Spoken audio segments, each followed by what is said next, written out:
اور اس کے بعد بھائیو اس میں آخری چیز عقیدے کی جو اللہ کا الحاکمین نے جس کی وضاحت کر دی وہ یہ ہے کہ مرنے کے بعد حشر سے پہلے ایک عالم برزخ بھی ہے،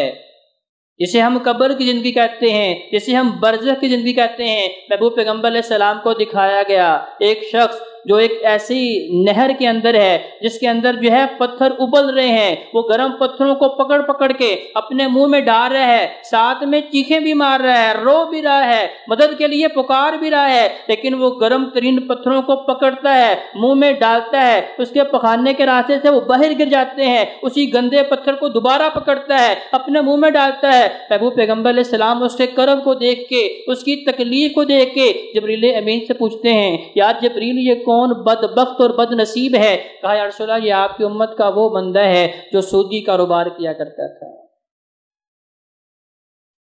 اب یہ انجام کب ہے؟ ابھی میدان حشر تو نہیں سجا، ابھی اللہ نے حساب تو نہیں لیا، ابھی اللہ نے میزان تو نہیں لگایا، ابھی اللہ نے گناہوں کے متعلق پوچھا تو نہیں، لیکن یہ عالم برزخ، یہ قبر کی زندگی ہے جس کے بارے میں لوگ کہتے ہیں وہ دیکھا جائے گا۔ اور بھائیو دیکھو کیا دیکھا جا رہا ہے، یہ سودی بندہ، سودی کاروبار کرنے والا، سودی لین دین کرنے والا اب جہنم کے اندر مدد کے لیے پکار رہا ہے، اس کے بیٹے مدد نہیں کر رہے، اس کے یار مدد نہیں کر رہے، اس کا کنبہ قبیلہ مدد نہیں کر رہا، اس کا پیسہ جو اس نے سود کے ذریعے حاصل کیا تھا اب وہ اس کی مدد نہیں کر رہا، اس کی سفارش نہیں کر رہا، اسے کسی کام نہیں آ رہا۔ اب بندہ کہتا ہے ابھی دیکھا جائے گا، دیکھیں وہ کیسے چیخو پکار کر رہا ہے۔ ابو پیغمبر علیہ السلام دیکھ کے بھی پریشان ہو گئے، کہا کہ یہ سود جس کا سب سے کم درجے کا گناہ کیا ہے کہ انسان اپنی ماں کے ساتھ بدفعلی کرے، برائی کرے، اور سب سے بڑے درجے کا کیا ہے کہ اللہ کے خلاف انسان اعلان جنگ کر دے۔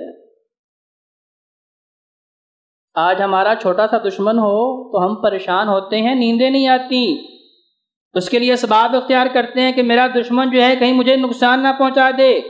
تو بھائیو وہ اللہ جس کے خلاف میں اعلان جنگ کر رہا ہوں، سودی کاروبار کر کے اللہ کے خلاف اعلان جنگ کر رہا ہوں، وہ اللہ جسے میں اپنا دشمن خود بنا رہا ہوں، وہ کہتا ہے للہ ما فی السماوات و ما فی الارض، جس زمین پہ چلتے ہو یہ زمین میری ہے، جس آسمان کے نیچے تم رہتے ہو یہ آسمان میرا ہے، جس زمین سے نکلنے والا غلہ تم کھاتے ہو یہ اناج میرا ہے، یہ تمہیں زندگی میں نے دی ہے، یہ تندرستی میں نے دی ہے، یہ عقل و شعور سارا کچھ تو اللہ نے دیا ہے۔ اس اللہ کے خلاف اعلان جنگ کر کے اللہ سے جیت کیسے سکتے ہیں؟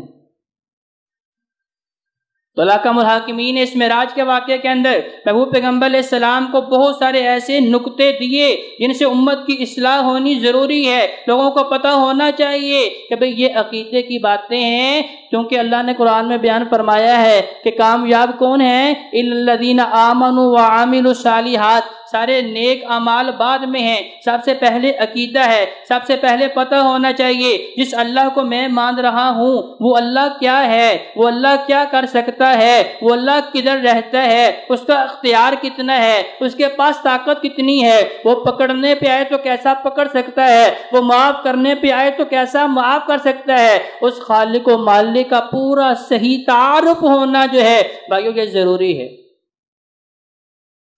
آج میں کہتا ہوں اشہد ان لا الہ الا اللہ،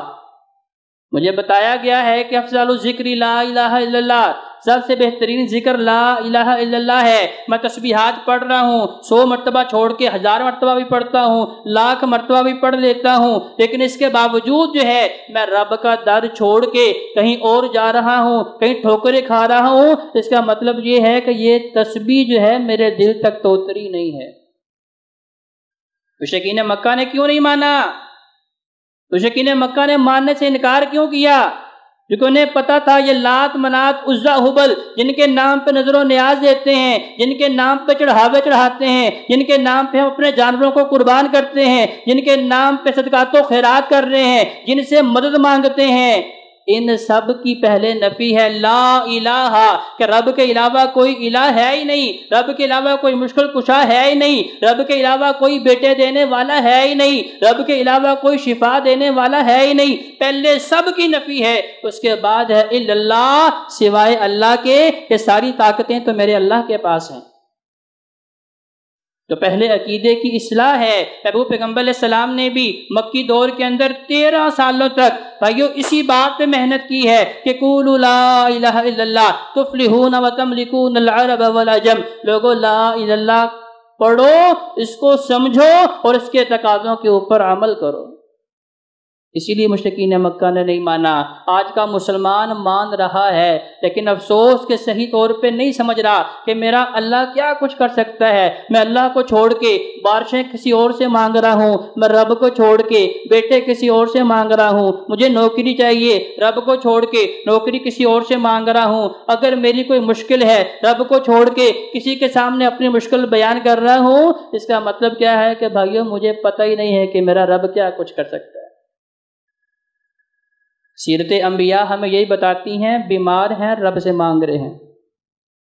مشکل میں ہیں رب سے مانگ رہے ہیں، کوئی مصیبت بھی سامنے آئی ہے رب کے سامنے ہاتھ اٹھائے ہیں۔ جب رب کو ماننا ہے اس کا مطلب یہ ہے کہ رب کے علاوہ کسی اور کو پھر ماننا۔